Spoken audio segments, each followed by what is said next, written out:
Before we dive into this story of resilience and the unexpected ways destiny rewards a kind heart, please take a brief moment to hit that subscribe button and turn on notifications. It helps us bring more meaningful stories like this to life. The wind in the city that afternoon did not just blow, it bit. It had teeth, gnawing at the exposed skin of anyone foolish enough to walk down Fifth Avenue without a heavy coat. Maya pulled her thin, frayed denim jacket tighter around her chest, but it was a futile gesture. The cold had already settled deep in her bones, a constant companion that felt indistinguishable from the anxiety knotting her stomach. Maya was 22 years old, a nursing student in her final year, and she was precisely $8.40 away from absolute ruin. She stopped by the glass reflection of a high-end bakery, not to look at the pastries that gleamed like jewels under the warm amber lights, but to fix her hair. It was pulled back in a tight, practical bun, the way her grandmother had taught her. "Look sharp, be sharp," her grandmother used to say. But looking sharp was becoming increasingly difficult when she hadn't slept more than 4 hours in the last 2 days. She reached into her pocket, her fingers brushing against the texture of the single $5 bill and the 3 ones that accompanied it, along with a few coins. That was it. That was the sum total of her existence until her next paycheck cleared in 3 days. The math was cruel and unforgiving.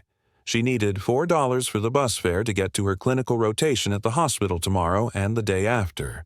That left $4.40 for food. For 3 days.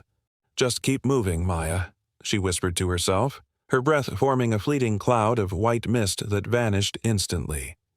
The city was a canyon of steel and glass, indifferent to the struggles of the people scurrying at its feet. Businessmen in wool coats that cost more than Maya's tuition hurried past, shouting into phones. Tourists laughed, taking photos of the holiday decorations that were starting to go up. Maya felt invisible, a ghost haunting the edges of a prosperous world she couldn't quite touch. She was walking toward a discount grocery store 3 blocks away, calculating the caloric density of peanut butter versus canned beans, when she saw him. He wasn't begging. That was the first thing that struck her. Usually, the homeless population in this part of the city had a rhythm to their plea. A cup shaken, a sign held high, a verbal request. This man was different. He sat on a crate near the entrance of a boarded-up electronics store, tucked away from the main flow of foot traffic. He was an older man, perhaps in his late 60s, with a beard that was more salt than pepper, matted and wild. He wore layers of mismatched clothing, a torn flannel shirt over a hoodie and an oversized army green jacket that had seen decades of wear. But it was his posture that made Maya slow her pace. He wasn't slumped. He sat with his back straight against the brick wall, his legs crossed at the ankles. His eyes were closed, and his hands rested on his knees, palms open, facing upward. He looked like a statue of a forgotten king, meditating amidst the chaos of the modern world. Maya tried to walk past. She really did. She tightened her grip on the money in her pocket. "I can't," she told herself firmly. "I literally cannot afford to stop." But then the man coughed. It was a wet, rattling sound that seemed to tear through his chest. He doubled over, the stoic posture collapsing for a moment as pain racked his frame. When the coughing fit subsided, he wiped his mouth with a trembling hand and leaned his head back against the brick, gasping for air. Maya froze. The nursing instinct trained into her over the last 3 years but born from a lifetime of empathy kicked in. She looked at the passers-by. A woman in a red trench coat stepped around the man as if he were a pile of trash. A group of teenagers walked by, laughing, not even glancing down. He was invisible to them, just like she felt invisible to the city. Maya took a step back, then another, until she was standing in front of him. He didn't open his eyes immediately. "Sir?" she asked, her voice soft, barely audible over the roar of traffic. The man's eyes snapped open. They were startlingly blue, piercing through the grime on his face. There was no haze of intoxication in them, only a profound, exhausted clarity. "I'm fine, miss," he rasped. His voice was deep, gravelly, but possessed an articulate cadence that surprised her. It wasn't the voice of someone who had been on the streets forever. Just the winter air. It gets into the lungs. You sound like you have bronchitis, Maya observed, analyzing the wheeze in his intake of breath. Maybe pneumonia. Maybe, he conceded, a faint, humorless smile touching his lips. But unless you carry a pharmacy in that backpack, a diagnosis doesn't change much. Maya looked at him. Really looked at him. She saw the tremor in his hands.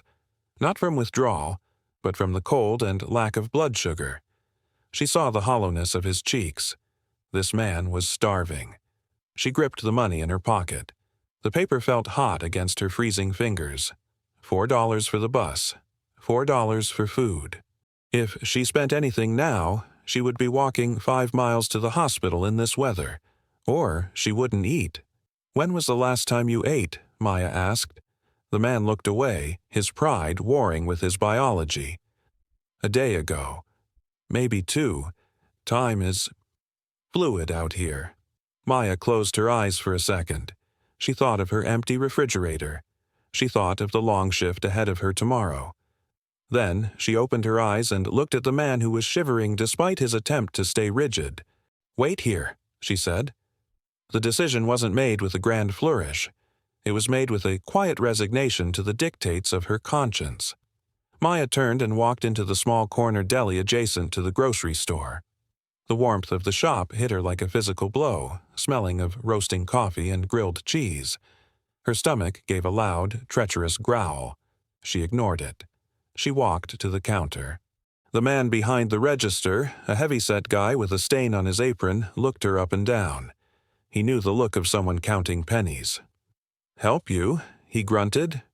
"I need a large chicken soup," Maya said, scanning the menu board. "And a bottle of water. And do you have any aspirin?" "Soup's $6. Water is $2. Aspirin packs are $1.50. The man recited, bored. Maya did the math. $9.50. She didn't have it. Panic flared in her chest. She couldn't even afford to help him properly. She looked at the bills in her hand. $8.40. I only have $8.40, she stammered, feeling the heat rise in her cheeks. Can I get the soup and the aspirin? I'll skip the water." The cashier sighed, rolling his eyes. "Soup is $6. Aspirin is $1.50. That's $7.50. Tax brings it to $8.15. He looked at her, waiting. "Okay," Maya said, placing her entire fortune on the counter. The 5, the 3 ones, the coins. She watched the money disappear into the register. It felt like watching a lifeline being cut. That was it.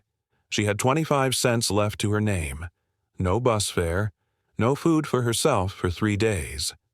She would have to drink tap water and maybe steal a packet of crackers from the hospital break room if no one was looking. "Here." The man slammed a paper cup with a plastic lid onto the counter, followed by a small packet of 2 aspirin tablets. Maya took the items with a reverence that seemed absurd for a cup of soup. To her, this wasn't just broth and noodles, it was her sacrifice. She walked back out into the biting wind.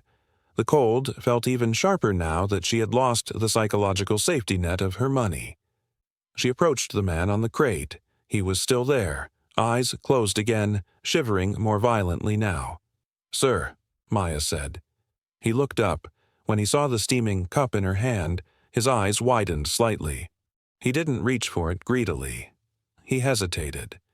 "Take it," she said, crouching down to his level.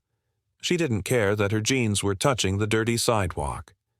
"It's chicken noodle. It'll help with the chill. And here, take these aspirin. It might help bring down any fever you have." The man reached out. His hands were large, scarred, and rough. As he took the cup, his fingers brushed hers. His skin was like ice. "You didn't have to do this," he said quietly. He looked at the cup, then back at her. He seemed to be studying her face, memorizing her features. "You don't look like you have much to spare, child." "I have enough," Maya lied, a gentle white lie. "My name is Maya." "Maya?" He tested the name. "A warrior's name or a poet's?" He took a sip of the soup, and a shudder of relief went through him. He sighed, a sound of pure, unadulterated gratitude. "I'm Elias," he said after a moment. "Nice to meet you, Elias." "Why?" he asked suddenly, pausing with the cup halfway to his mouth. "Why spend your money on an old wreck like me? Most people think I'm a drunk or a junkie." Maya adjusted her backpack. "Because I'm a nurse, or I'm going to be one. We don't walk past people in pain. And my dad, he was in the service. He taught me that you never leave a man behind." Elias froze. The air around them seemed to shift. The noise of the city faded into a dull hum. He slowly lowered the cup. "Your father served?" "Army," Maya said, a shadow of grief passing over her face. "He didn't make it back, but he wrote me letters. He told me that strength isn't about how much you can carry. It's about who you can lift." Elias stared at her. For the first time, Maya noticed something on his lapel, half hidden by the grime of his jacket. It was a faded pin. Not just any pin. It looked like a trident, though it was scratched and dull. He looked down at his soup, his jaw tightening. "Your father was a wise man, Maya. A very wise man."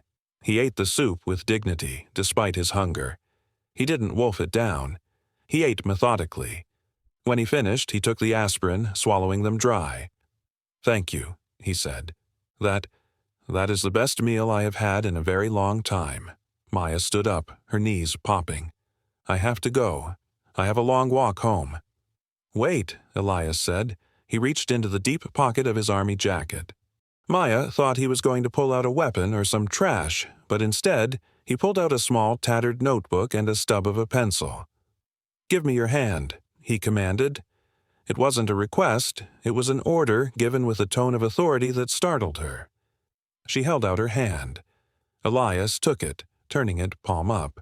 He didn't write on her skin. He placed a small folded piece of paper from the notebook into her palm and closed her fingers over it. "Don't open that yet," he said. "Read it when you feel like the world has beaten you, when you feel like this kindness was a mistake." Maya frowned, confused. "Okay." "Go on now, Maya. The dark comes fast in this city." She hesitated, then turned and walked away. She didn't look back. If she had, she would have seen that Elias wasn't slumped against the wall anymore. He was standing up, watching her disappear into the crowd, standing at a perfect, rigid attention, offering a slow, silent salute to the girl in the denim jacket. The walk to her apartment took an hour and 45 minutes. By the time Maya reached the dilapidated building in the south side of the city, her feet were blistered and her face was numb. The physical pain was one thing, but the mental exhaustion was heavier. As she trudged up the 4 flights of stairs, the elevator had been broken since September, reality began to set in. She opened the door to her studio apartment.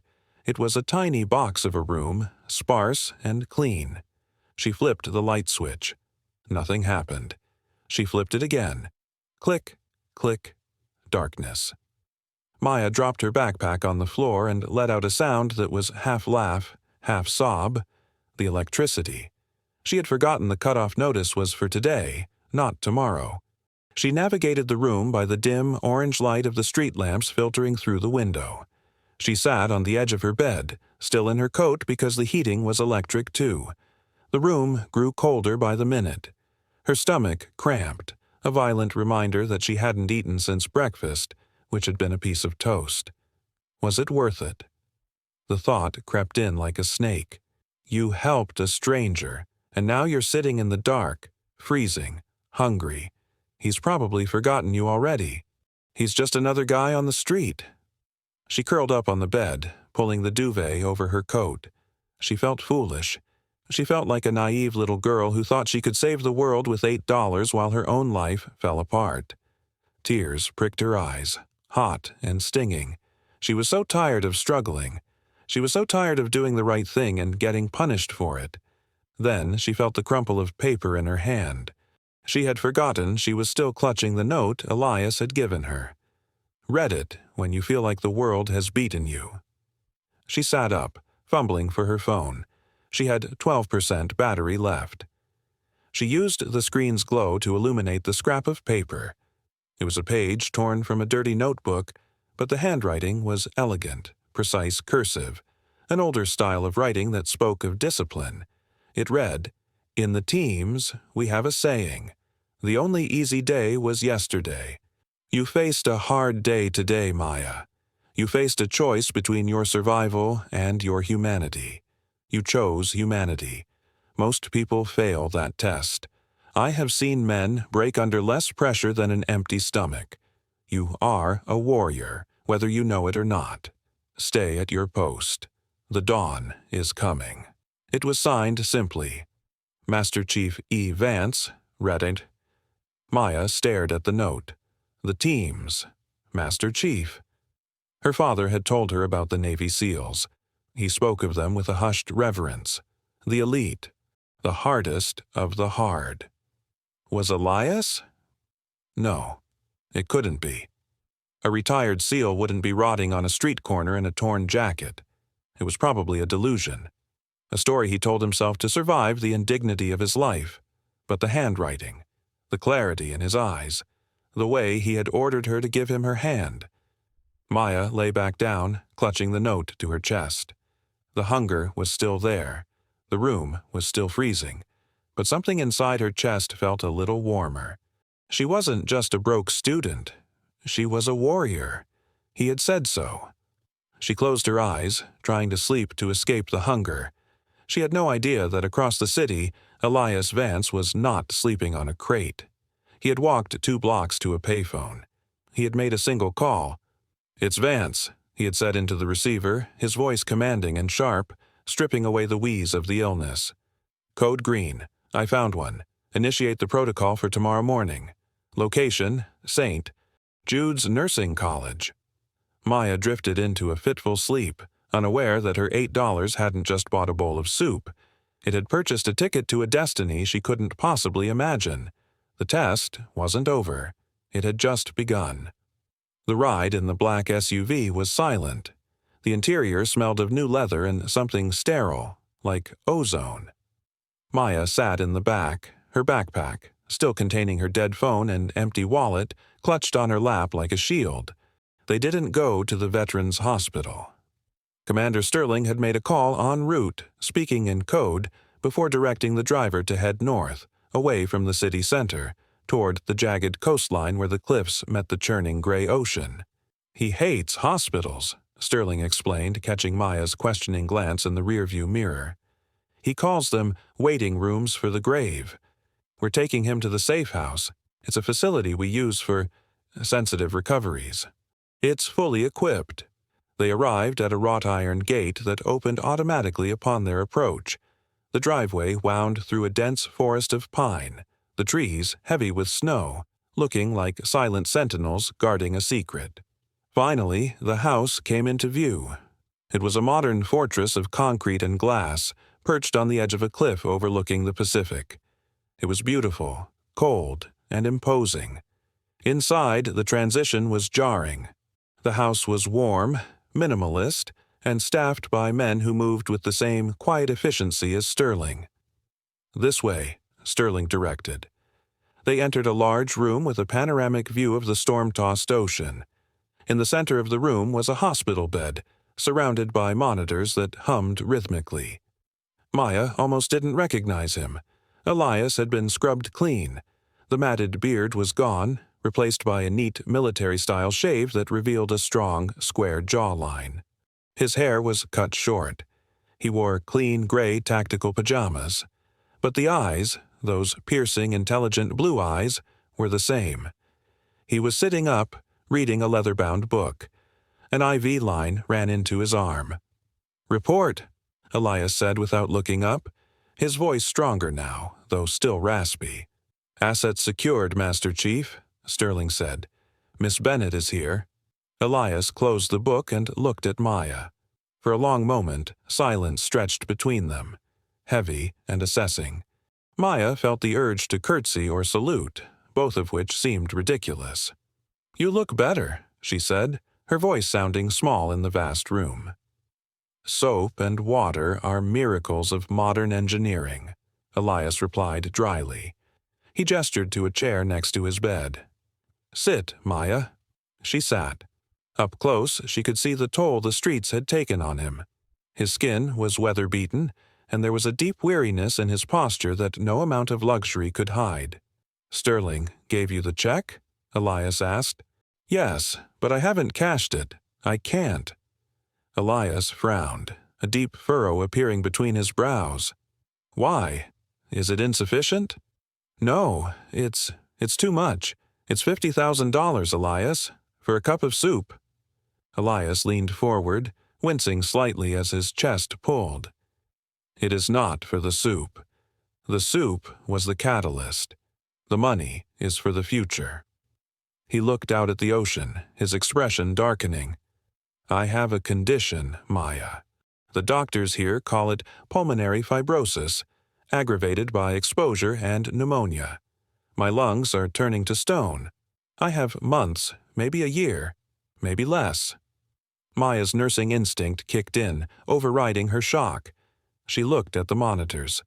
His oxygen saturation was hovering at 92%, even with the nasal cannula. I need a nurse, Elias continued, but I don't need a stranger who treats me like a chart number, and I certainly don't need the vultures my family will try to send. Your family? Elias let out a harsh laugh.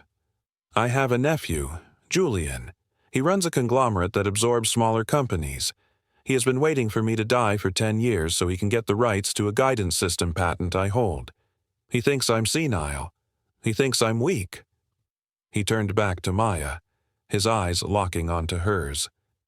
I need someone who isn't afraid of the cold, someone who can stand in the wind and not break. I saw you yesterday, Maya. You were starving, freezing, and terrified. But you stopped. You acted. That is rare.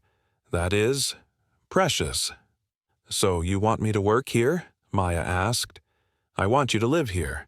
Finish your degree online or take a sabbatical. I will pay for everything. Your job is to keep me alive long enough to finish my memoirs and secure my estate so that Julian doesn't get a single dime.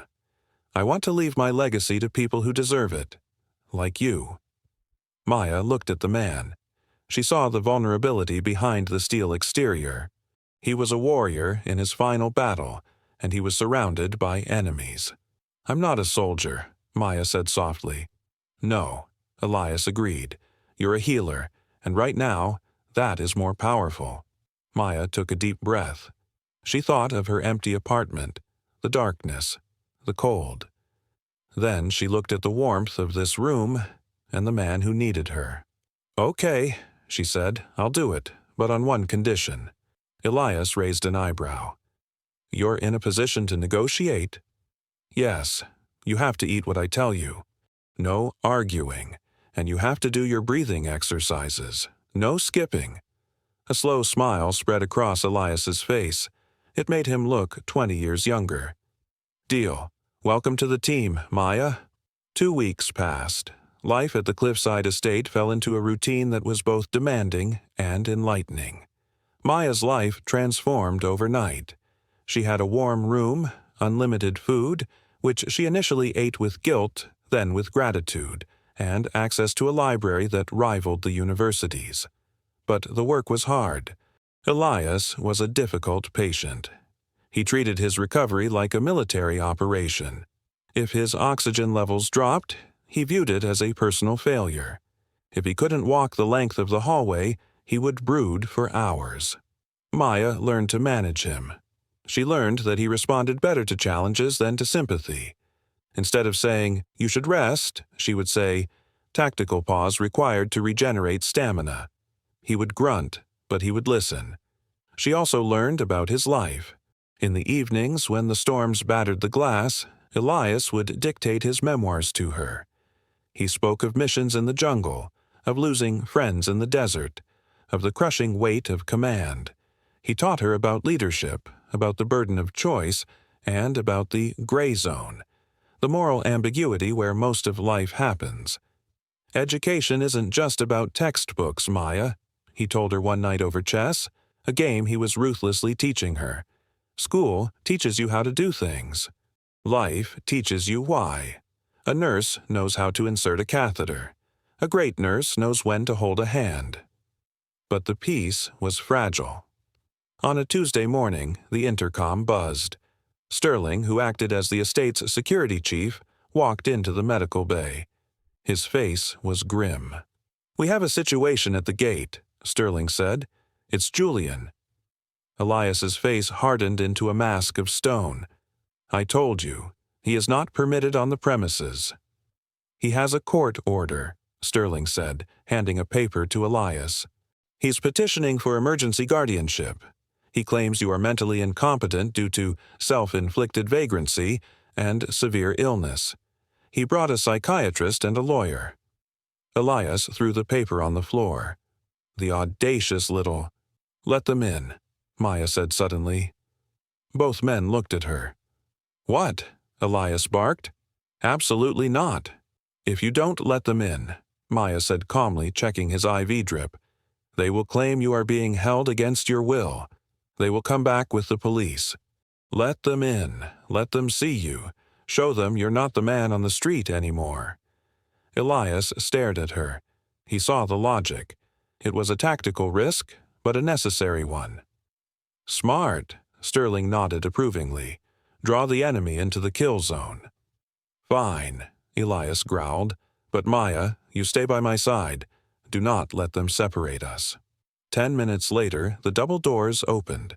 Julian Vance was a man who looked like he had been manufactured in a boardroom. He wore a suit that cost more than Maya's tuition, his hair was gelled to perfection, and his smile didn't reach his eyes. He was flanked by a severe-looking woman with a briefcase, the lawyer, and a man in a white coat, the doctor. "Uncle Elias!" Julian exclaimed, walking forward with feigned relief. "My God, we were so worried.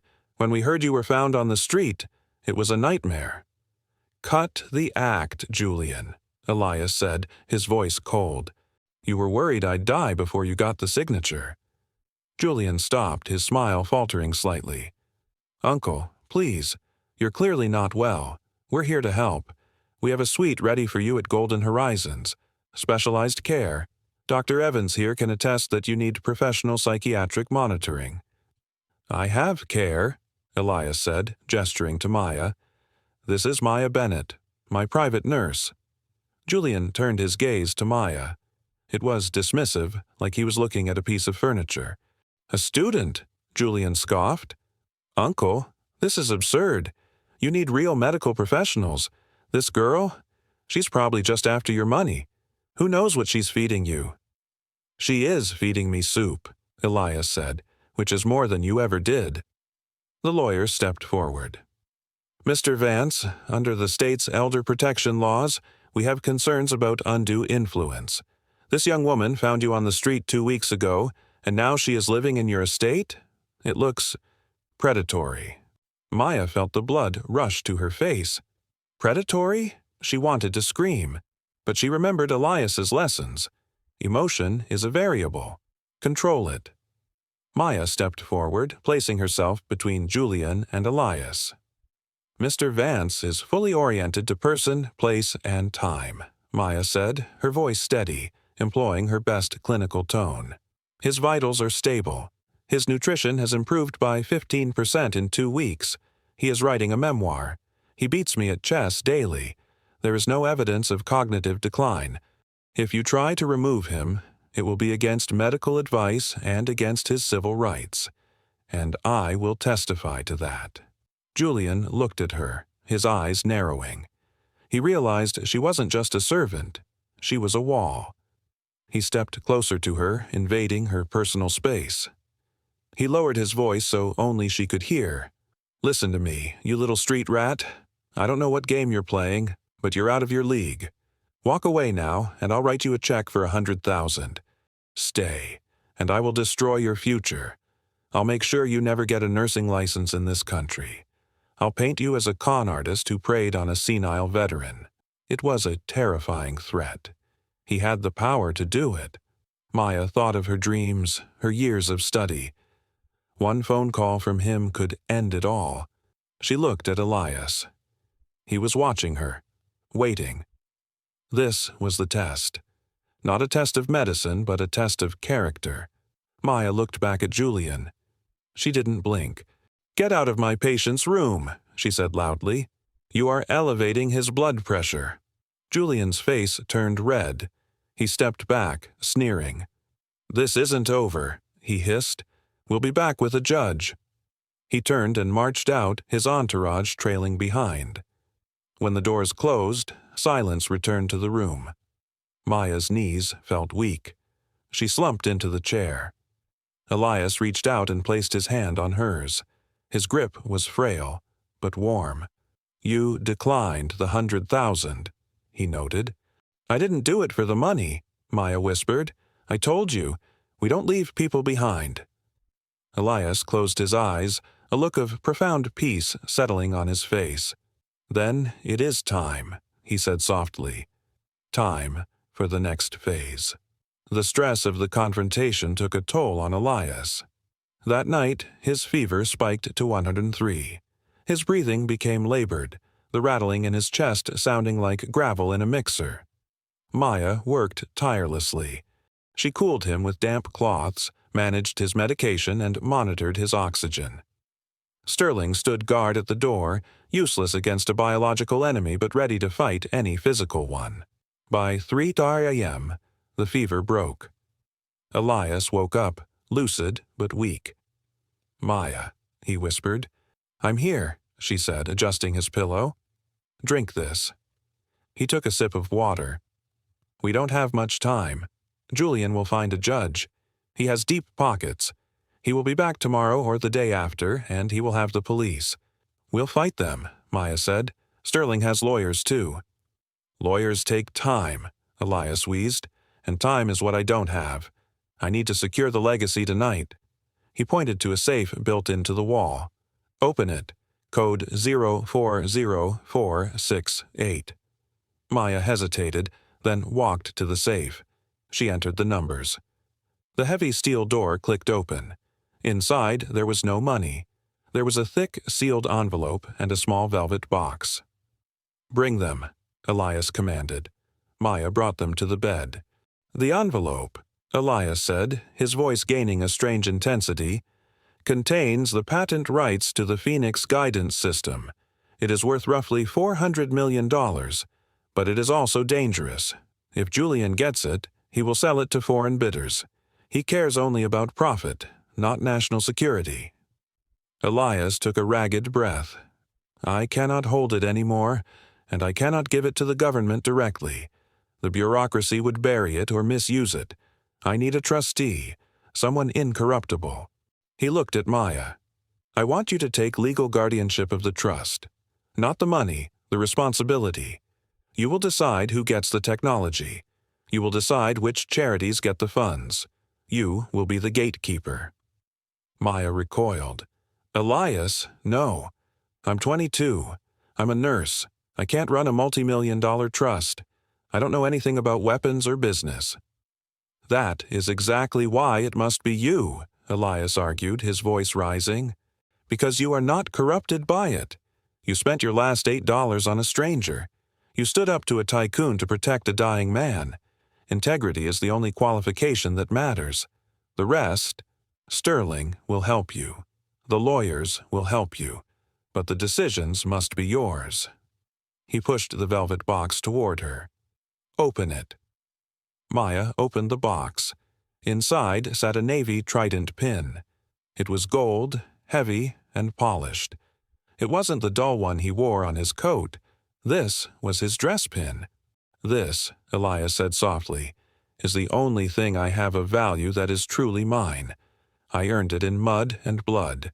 I am giving it to you." "Why?" Maya asked, tears streaming down her face. "Because you are the only person in 3 years who treated me like a human being. Not a hero and not a bum. Just a man." Suddenly, the alarms on the monitor blared. High pitch, urgent. Maya looked up. His heart rate was plummeting. Oxygen saturation dropping to 80%. "Elias!" She dropped the box and grabbed the oxygen mask, cranking the flow to maximum. "Sterling, get in here." Sterling burst into the room. "He's crashing," Maya yelled, checking his pulse.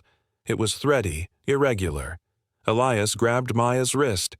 His grip was surprisingly strong. He pulled her down, close to his face. "Promise me," he gasped, his eyes wide and desperate. "Don't let him take it. Don't let him win. Promise me." "I promise," Maya sobbed. "I promise, Elias." "Good," he whispered. The tension left his body. His hand relaxed. The monitor let out a long, singular tone. Maya stared at the flat line. "No," she whispered. "No, no, no. Start compressions." She climbed onto the bed, positioning her hands over his chest. She began CPR, counting the rhythm out loud, tears blinding her vision. 1, 2, 3, 4. "Maya," Sterling said softly, placing a hand on her shoulder. "Don't touch me. 1, 2, 3. "Maya," Sterling said firmer. He had a "do not resuscitate" order. "It's in his file." Maya froze. Her hands hovered over his chest. She looked at Sterling, then at the peaceful face of the old warrior. He was gone. The silence in the room was deafening, broken only by the mechanical whine of the flatline. Maya slowly climbed off the bed. She felt a hollowness in her chest that rivaled the hunger she had felt days ago. Sterling walked over and turned off the monitor. The silence became absolute. "He went on his own terms," Sterling said, his voice thick with emotion. "You gave him that dignity." Maya looked at the bedside table. The envelope was there. The velvet box with the trident was there, and outside the gate she could see the headlights of cars approaching. Lots of them. "They're here," Sterling said, looking out the window. "Julian. And the police." Maya wiped her face with her sleeve. She picked up the trident pin and fastened it to her scrub top, right over her heart. She picked up the envelope. She wasn't just a student anymore. She was the guardian. "Let them in," Maya said, her voice cold and steady, echoing the tone Elias had used. "We have a war to win." The heavy oak doors of the estate burst open.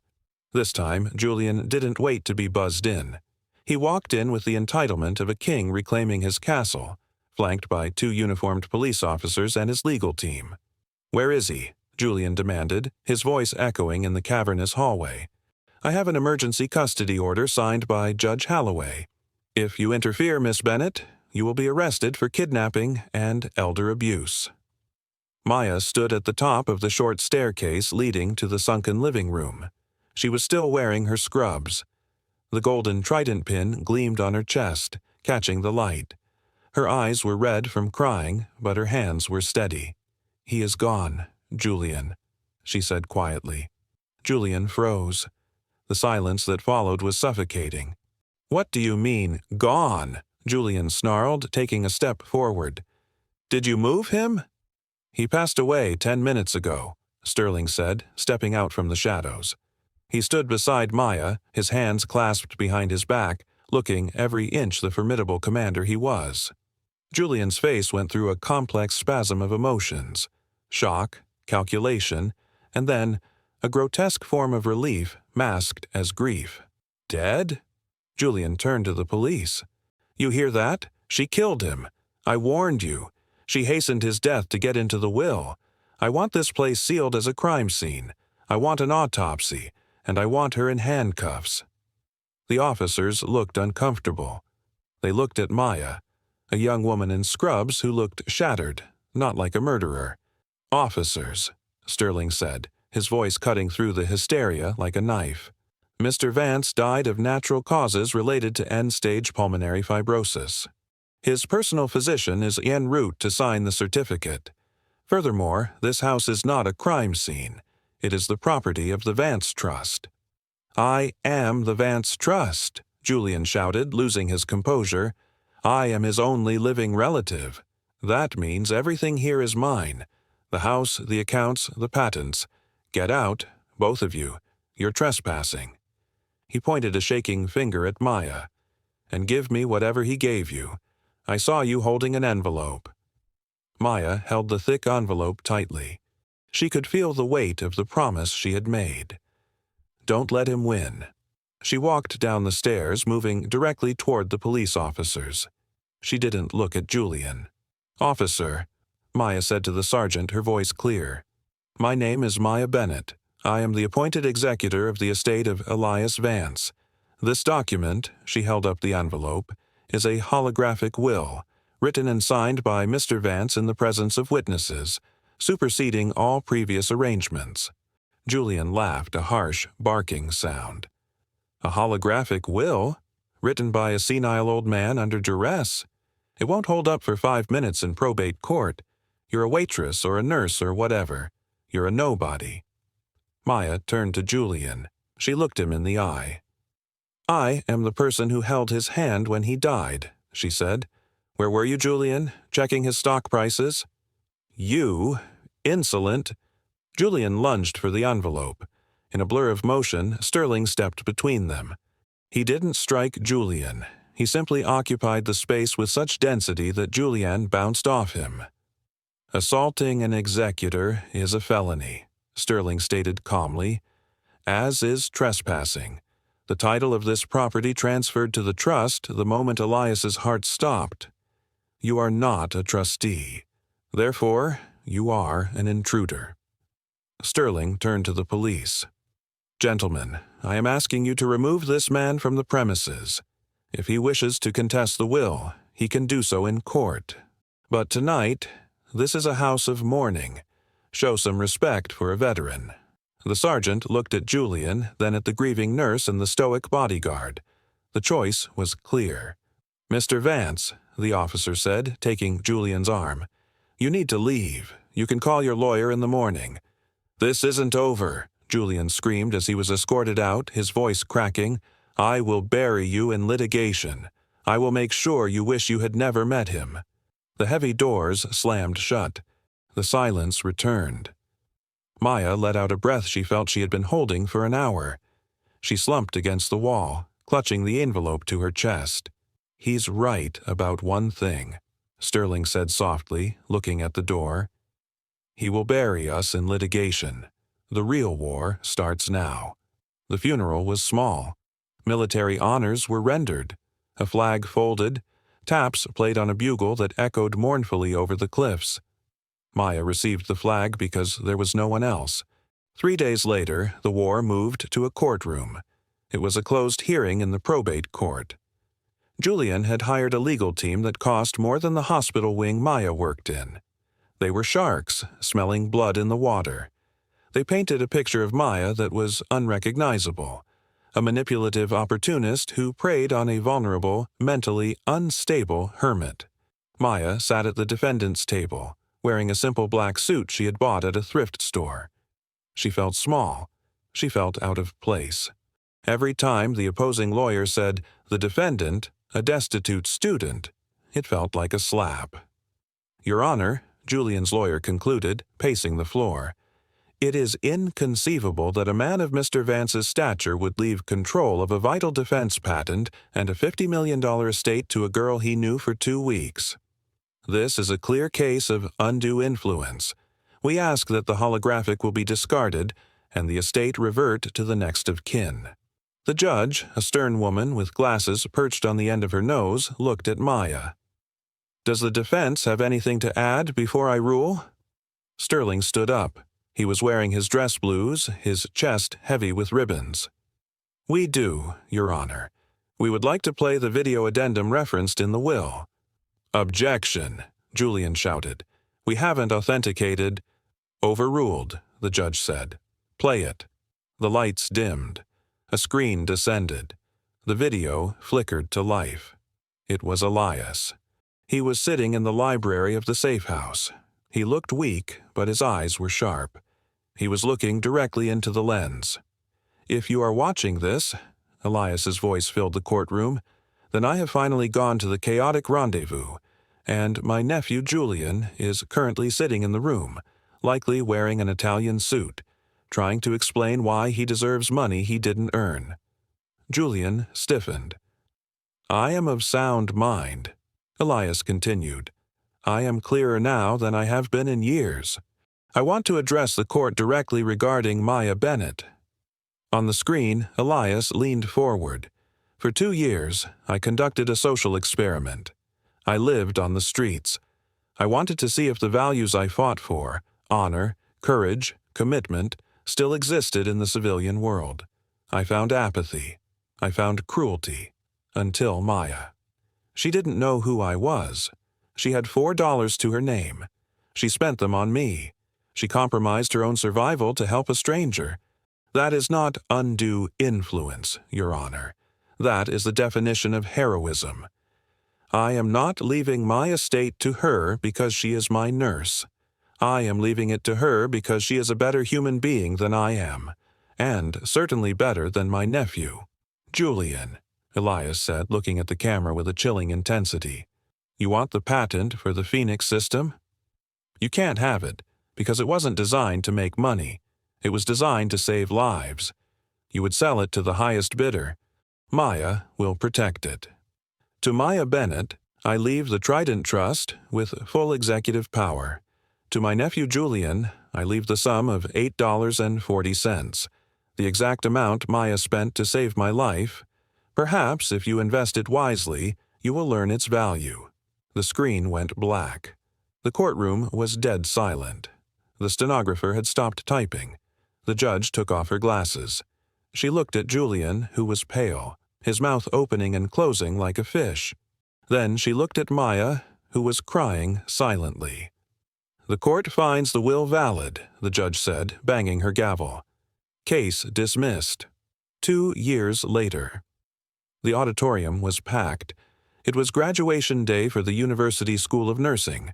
Families cheered, air horns blasted, and caps were thrown. When Maya Bennett was called, the applause was polite. Most people didn't know who she was. She walked across the stage, accepted her diploma, and smiled. She didn't look like a multimillionaire. She looked like a nurse. After the ceremony, she walked out to the parking lot. A black SUV was waiting. Sterling opened the door. "Congratulations, Maya," he said. "Thanks, Richard," she smiled. She had stopped calling him Commander a year ago. "Are we going to the office?" he asked. "No," Maya said. "Take me to Fifth Avenue." They drove into the city. The spot where the electronics store used to be was gone. It had been renovated. But Maya didn't go there. She walked across the street to a new building that had just opened. It was a sleek, modern structure with warm lighting and open doors. Above the entrance, a modest sign read, "The Elias Vance Center for Veteran Reintegration." Maya walked inside. It wasn't a shelter, it was a hub. There were doctors, counselors, job placement specialists. There was a cafeteria that served hot gourmet meals for free. And in the lobby, there was a statue. It wasn't of a soldier with a gun. It was a bronze statue of an older man sitting on a crate, accepting a cup of soup from a young girl.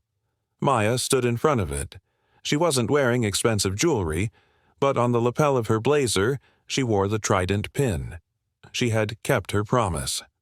The patent had been licensed to the U.S. military for a nominal fee of $1, ensuring it stayed out of private warmongers' hands. The profits from the other parts of the estate funded this center. Maya had finished her degree not because she needed the money, but because she loved the work. She worked 2 shifts a week at the center, treating feet, checking lungs, listening to stories. She felt a presence beside her.